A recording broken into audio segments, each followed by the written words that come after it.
When I was writing that yesterday, I remember feeling very on edge, agitated and excited. I think I was thinking about things I wouldn't normally think about.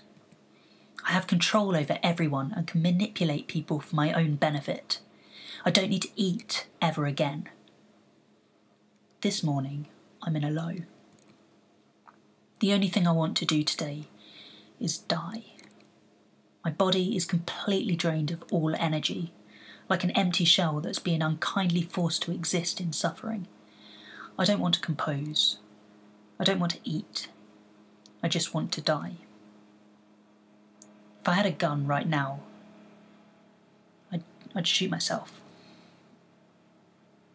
I've just eaten and I'm too drained to even pull a trigger. I wrote that down in 2017 on day 32 of my 5-month admission into a psychiatric unit. After a completely uneventful childhood, a wash of psychosis, mania and depression engulfed my life for about a year. After being discharged and receiving a myriad of medical opinions, I finally received the news. Matthew, you've got schizophrenia. Specifically diagnosed with schizoaffective disorder, the condition encompasses both elements of bipolar disorder or depression and schizophrenia, where the sufferer may both have mania and depression, as well as psychotic symptoms such as hearing voices, seeing things, or holding delusional beliefs. Now, I've been hearing voices on and off since I was about 14 years old, but it was only at university when these started to impact my day-to-day life. They would shout at me when I was trying to listen, talk over me when I was trying to speak, or just tell me that today is going to be a bad day. At the end of my hospital diaries, though, I wrote a short note to myself. It said, "You've got no choice other than to hear voices, but you can choose how you listen to them." Over the few years of psychological treatment that followed, many therapists seemed to echo the same thing. There's nothing that you can do to stop the voices in the moment, but you can change how you react to them. Now, there's a parallel here between mental health and physical pain treatment.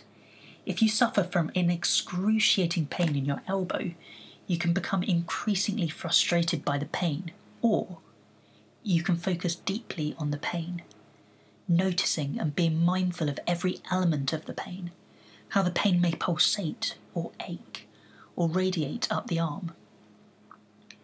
Focusing on the elements that make up the pain can often help you in dismantling the internal structures that cause your initial frustration and anger towards that pain.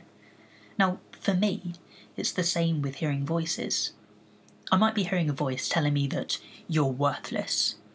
It might be repeating that short phrase over and over again like a mantra or a fire alarm. But instead of getting increasingly frustrated with the voice, I try and dismantle the individual elements of that sound. I won't hear the words as words. I'll listen to the pitch, the speed, the texture, how it's articulated and pronounced.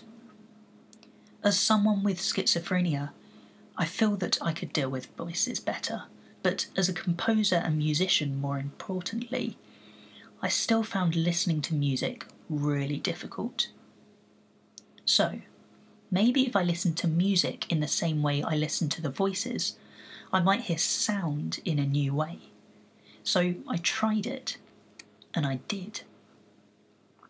I began listening to music I never thought I'd listen to, focusing intensely on dismantling the specific qualities of each sound I heard.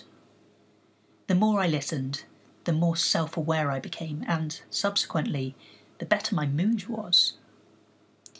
This doesn't have to just apply to music you don't like or music you do like. So, an exercise. Find a piece of sound.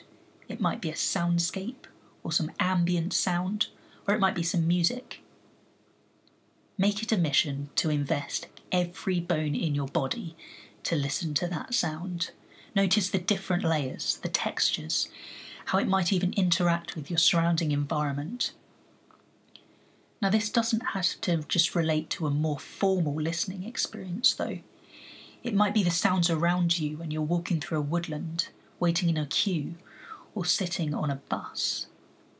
Try walking slower when you can. Take time out and allow your mind to wander between what is the consuming whole and the intricate parts of your environment, because you never know what you might hear. Growing up, my only real exposure to the word schizophrenia was through the media, and specifically criminality. I've experienced firsthand the stigmatisation of people suffering with conditions from psychosis. Perhaps, though, by listening to people who suffer from these conditions, we can not only understand better what it means to live with schizophrenia and psychosis, but we also may take away coping mechanisms that can be brought into our own lives. Because, after all, it's not just about hearing our voices, it's about listening.